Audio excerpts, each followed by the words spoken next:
Bonjour à tous, soyez les bienvenus pour cette nouvelle émission. Notre invité aujourd'hui est originaire du Havre. Il est l'un des boxeurs français les plus connus. Il s'est aventuré aussi sur d'autres chemins. On va parler de tout ça avec lui. Bonjour Jérôme Le Banner. Bonsoir, vous allez bien? Très bien, vous aussi alors. Nickel.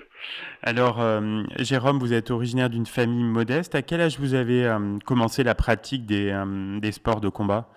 Des arts martiaux, j'ai commencé par les arts martiaux. Moi. J'ai commencé à 6 Oui. ans le judo avec Jean-Claude Kellien au Havre. Et puis après, à 14 ans, j'ai fait le karaté. Et à 18 ans, j'ai fait la boxe, le kickboxing. À l'époque, on appelait ça le full contact. Oui. Et après, je me suis dirigé vers le kickboxing, boxe thaï, en fonction des contrats japonais. Voilà. C'est la découverte de Bruce Lee, non, j'ai lu, qui vous a un peu, qui a changé votre vie, on pourrait dire, à 14 ans. C'est ça. C'était un petit. J'étais Pinocchio, lui c'était Jiminy Cricket. Et puis, il m'a dit faut prendre cette voie-là, mon pote. Il faut choisir ta voie comme voie et puis avoir aucune limite pour limite. Voilà. Votre papa aussi a été une grande influence pour vous, non? Ouais. Enfin, oui et non, parce qu'en fait, mon père faisait de la boxe anglaise Mhm. et ma mère, justement, ne voulait pas que je pratique la boxe. Parce qu'elle, pour elle, le kickboxing, boxer avec les jambes, elle ne comprenait pas. À l'époque, on comprenait pour elle, la boxe anglaise, c'était Mike Tyson, enfin, la boxe Oui, bien orthodoxe, tu sûr, vois. oui, oui. Et puis, donc, voilà, donc, il a fallu que je me batte en parole pour lui dire, écoute, bon, c'est pas ça. Avec les jambes, le visage est un peu plus protégé puisqu'on frappe dans d'autres parties du corps. Donc il a fallu jusqu'à 18 ans que je fasse du karaté et après que je deal avec ma mère pour pouvoir pratiquer à 18 ans la boxe américaine. Mhm. Et assez rapidement, vous allez remporter des ceintures à la fois européennes puis intercontinentales. Vous attendiez à ce que ça aille aussi vite? Bah, en poids lourd, c'est vrai qu'il y avait pas autant de monde que dans la catégorie, on va dire 75 kilos, c'est Mhm. vrai. Mais bon, j'étais comme assis au travail, c'est-à-dire que Oui. j'arrivais le premier, même avant l'heure, à la salle d'entraînement, au Havre.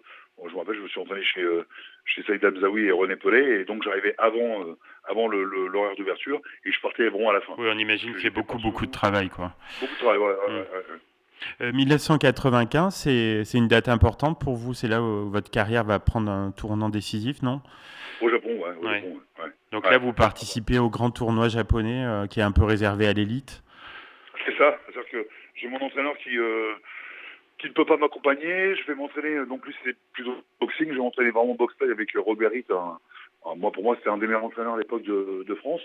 Et sûrement, il avait bien su faire la logique entre la boxe taille et le poids, ce qui il n'allait pas me faire boxer comme un léger. Donc j'ai eu 3 4 mois d'entraînement intensif chez lui quand les Japonais m'ont appelé pour participer au Japon, Kawan. Donc ils ont dit on veut un Français qui sache prendre des coups de pied dans les jambes, mais qui sache en donner.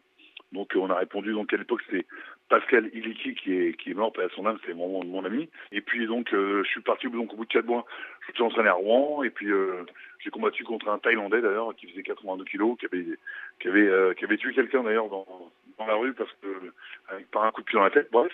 Et donc je m'étais retrouvé face à lui. Et j'ai gagné, et puis je me rappelle le premier coup de pied dans les jambes que je prends, je bloque, je dis oh tiens, ça fait pas si mal que ça. C'est un peu, puis j'ai vu des gens qui avaient 25 000 spectateurs dans la salle. Ouf, c'était quand même, Oui. c'était comme 95, c'était une belle grosse année pour moi. Vous devez être fier, non, de votre palmarès et puis d'avoir permis à la boxe pied-point de sortir un peu de l'anonymat en France, non? Alors moi, mon palmarès, je ne sais même pas combien de combats j'ai exactement. Les ceintures, moi j'ai une ceinture qui me tient le pantalon, c'est ma ceinture Levis. Et puis au moins ça a quelque chose, c'est là. Non, c'est que du paraître. Hein. Je suis pas nombriliste moi. Donc Oui, mais ça vous a apporté quand même du plaisir, enfin. oui, du plaisir. Ouais, du plaisir pour ma mère aussi. Parce que j'ai pas été suivi par la fédération de boxe et tout, ils m'ont clairement laissé sur le côté. Ah, Parce que d'accord. bon, j'étais un petit peu l'électronique. Voilà.